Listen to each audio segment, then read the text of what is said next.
नहीं नहीं, अभी तुम लड़के बच्चे हो। नहीं ऐसे कैसे होता हमारा? फिर तो भाई हम टीचर नहीं है, सही गुरु नहीं। हम खुद बिगाड़ना चाहते बच्चों को।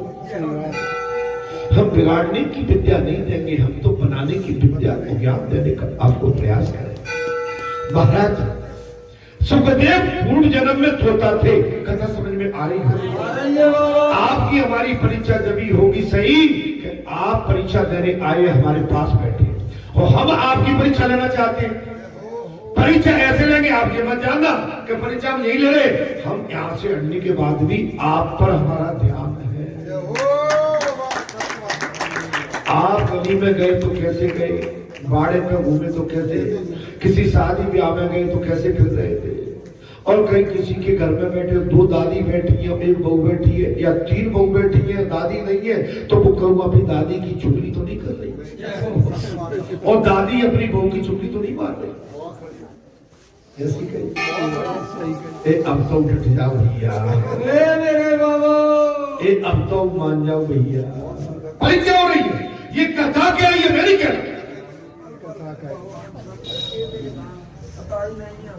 हमें पता ही नहीं है।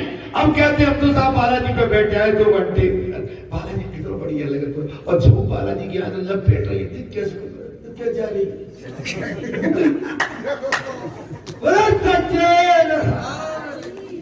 आजा फिर के असली रही को पास उड़ा दे। वाह, अरे भगवान के दरबार में छोड़ दो मेरे भाई।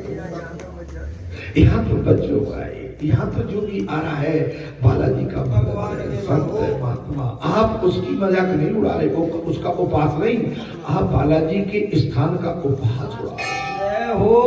बालाजी की दृष्टि आप पर लगी हुई है कि आप कितने संयम से शांति से बैठ के और आनंद लेते हैं। ये तो आपने नहीं कही कि बालाजी नाम में कितना आनंद आता है।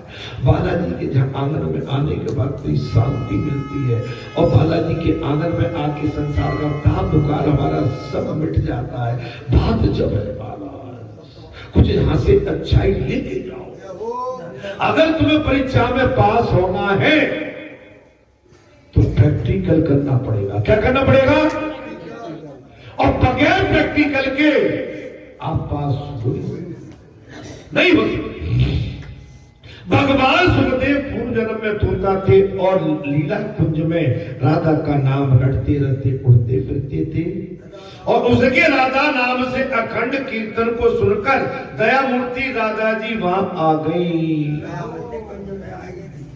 दया कुंज, लीला कुंज।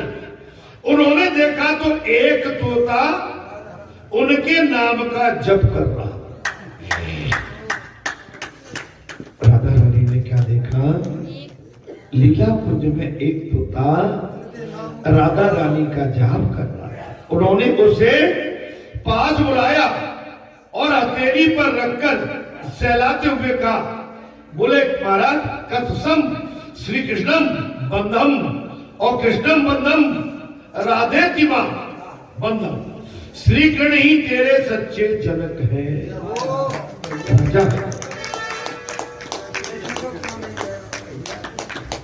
राधा रानी ने कहा, बोले श्री कृष्ण ही तेरे सच्चे जनक हैं, उन्हीं के नाम का कीर्तन कर।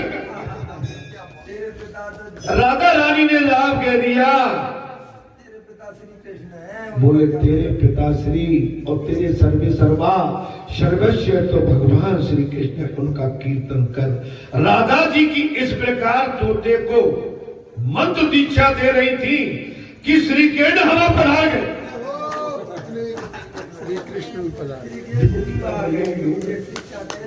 अच्छा जी, कथा आपने कभी सुनी है? तो आप उस समय तो मैं कहूंगा नहीं, 8 बजे आके बैठ जाते सच। जहाँ कथा तुम्हें इतनी भरपूर मिल रही है, जहाँ माली माल मिल रहा है, जहाँ बिल्कुल पिस्ता काजू किशमिश का बिल्कुल मिक्स करके घुटाई करके इतनी बढ़िया उसकी मिठाई बनाए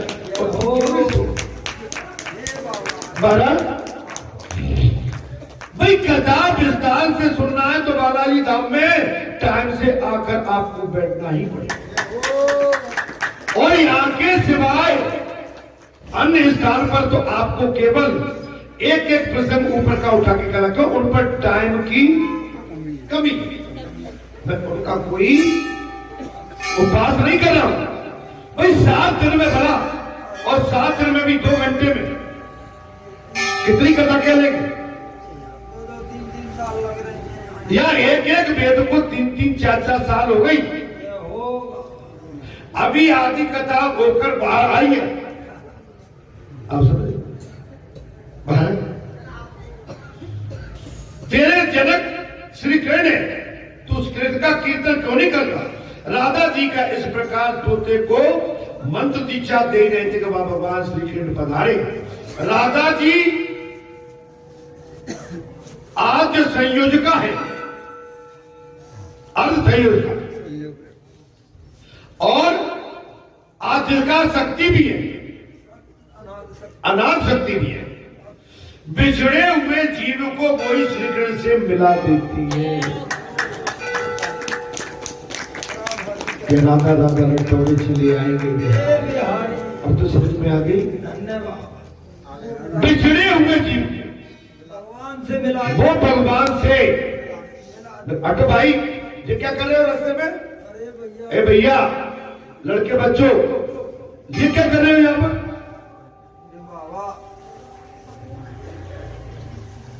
बिछड़े हुए जीव को वहां श्री कृष्ण से मिला देते। वज्र की अधीश्वरी देवी श्री राधा रानी है, ब्रज की, मन ब्रज की अधीश्वरी देवी राधा रानी है। तभी परमात्मा वृंदावन में राधे राधे करते हैं। महात्मा परमात्मा को पाने के लिए सारे महात्मा वृंदावन में राधे राधे करते हैं। राधे जी की कृपा होने पर जीव भगवान के दर्शन पा सकता है। राधा रानी की दया होने पर ही जीव भगवान श्री कृष्ण के दर्शन पा सकता है। उनकी कृपा ही जीव को प्रभु से मिलाती है। देखिए, जब तक संत की कृपा नहीं होगी, भगत की कृपा नहीं होगी, भगवान से मिलना असंभव है। आप चाहो डायरेक्ट बालाजी के पास पहुंच जाओ तो नहीं, पहले बालाजी की पीठ है, बालाजी का स्थान है, इस स्थान को नमन करना पड़ेगा, संतों को नमन करना पड़ेगा, और यहाँ की मिट्टी को, रज को उठा के अपने सर पर लगा के तब जाके कहीं बालाजी के पास तक पहुंच पाओगे। क्योंकि डायरेक्ट नहीं पहुंच सकते। हम रज क्यों लगाते? रज पवित्र करती है हमारे शरीर को। हम रज क्यों लगाते हैं, विभूति क्यों लगाते हैं, तिलक क्यों लगाते हैं? तिलक से, रज से, विभूति से हमारा शरीर जो है निर्मल हो जाता है, निष्पाप और निष्कपट हो जाता है, शुद्ध होती है। महाराज, ये रज लगने से हमारा शरीर निर्मल हो जाता है, और जब शरीर निर्मल होगा तब बुद्धि शुद्ध होगी, हमारा मन शुद्ध होगा। ये संत महात्मा भस्मी, और ये क्यों लगाते हैं? ये त्रिपुंड पर ये विभूति चंदन का लेप क्यों मारते? इससे हमारा शरीर निर्मल, हमारे शरीर में जो विकार है इस विभूति के लगाने से वो नष्ट। इसलिए हमारे शरीर में, हमारे मन में पवित्रता आ जाए। पवित्रता आ जाए, नहीं आएगी भाई। विभूति क्यों मांगते हैं? विभूति इसलिए मांगते हैं कि बालाजी की विभूति दे दो, इससे हमारे शरीर के विघ्न, दोष और जो पाप कहीं अटक रहे हैं तो हमारा शरीर निर्मल होके, और जो विघ्न है, जो रोक दो गए, विभूति के स्पर्श करते, विभूति के स्पर्श करते ही बालाजी सरकार। हमने एक चीज आपको बताई थी, हमने 1 साल पहले की बात, 2-3 साल पहले आकाशवाणी हुई ब्रह्मपुत्री नदी में हम रात्रि के टाइम में सपने में क्या कर रहे हैं, प्रवेश करना चाहते हैं। आकाशवाणी हो गई, नहीं, आप डायरेक्ट नहीं आ सकते, आप पहले अपने शरीर को शुद्ध करें। हमने कैसे करें? बोले आप अपने शरीर से पहले विभूति लगाएं, रज लगाएं। क्या करें? आपका शरीर संसारी है, बोले आपका शरीर संसारी है। जब तक ब्रह्मपुत्री जैसी नदी में प्रवेश करने से पहले, गंगा जैसी पवित्र नदी में, जमुना जैसी, सरस्वती जैसी और महाराज पंचधारा नर्मदा जैसी नदी में प्रवेश करने से पहले अपने शरीर को मां की रस से लेके और शरीर में रह जाए, जिससे हमारा आपका शरीर निर्मल हो। और निर्मल होने के बाद जब हम किसी पात्रता रखते हैं, आप समझे मेरे बात को, आप सत्संग सुनते नहीं है आप। इसका मतलब ये कि बुद्धि, ये क्लक लगाए ना, क्लक से मतलब ये कि बुद्धि, ये मस्तक, ये त्रिपुंड इस समय निर्मल है। ये भगवान का इस समय चिन्ह लगा है, भगवान की विभूति लगी है। इस समय हमारी बुद्धि निर्मल है, शरीर निर्मल है, भाव निर्मल है, और इसके अंदर इसके प्रभाव से जो हमारे अंदर विकार थे इस समय खत्म। ये संत महात्मा विभूति और चंदन लगा के और गेरुआ वस्त्र पहन के क्यों रहते हैं कि इनके प्रभाव से विकार नहीं आता। जब हम गेरुआ वस्त्र धारण करते हैं, नीले पीले और रुद्राक्ष की माला धारण करते हैं, तो इनसे संसारी विघ्न दूर भाग जाते हैं, हमारे आचरणों में शुद्धता आती है। जब हम ये वेशभूषा में रहते हैं तो हमें ये पवित्रता का ध्यान रखना पड़ता है कि इस समय इस वेशभूषा को धारण करने के बाद अगर संसारी कोई वासना हमको घेरती है, कोई पाप, कोई दोष घेरता है, तो इसके प्रभाव से गुजारी समझ में नहीं आई, नहीं आई।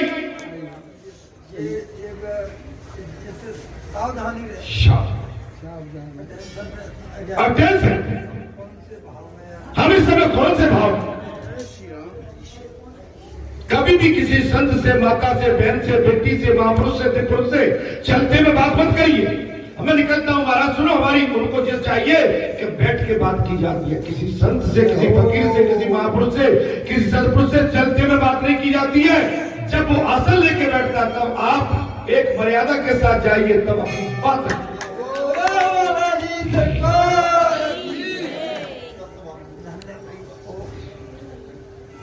अब पता नहीं आपको सत्संग कैसा लग रहा है।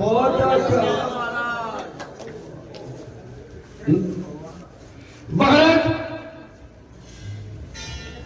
राधा जी की कृपा होने पर जीव भगवान के दर्शन पा सकता है। उनकी कृपा ही जीव को प्रभु से मिलाती है।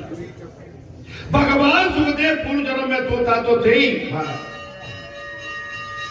भगवान में भागवत में सुखदेवम महाराज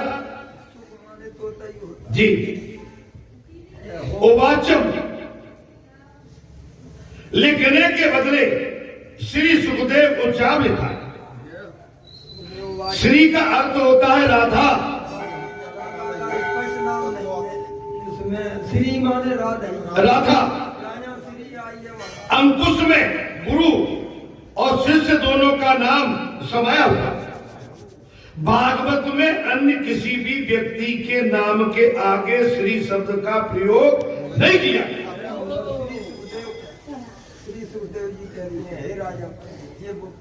श्री सुखदेव भगवान कहते हैं, हे राजा परीक्षित, ब्रह्म उच्चार सनत कुमार उपाच व्यास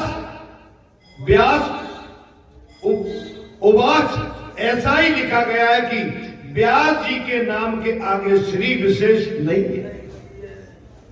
व्यास जी के सामने भी लिखा व्यास जी ने, और भागवत कथा कितने लिखवाई है गणेश जी नहीं है। आप समझिए, केवल श्री कृष्ण और सुखदेव के नाम के आगे ही श्री का विशेषण प्रयुक्त हुआ है। केवल श्री कृष्ण और भगवान सुखदेव के आगे श्री का विशेषण प्रयुक्त हुआ है। भगवान श्री कृष्ण राधा जी के हृदय में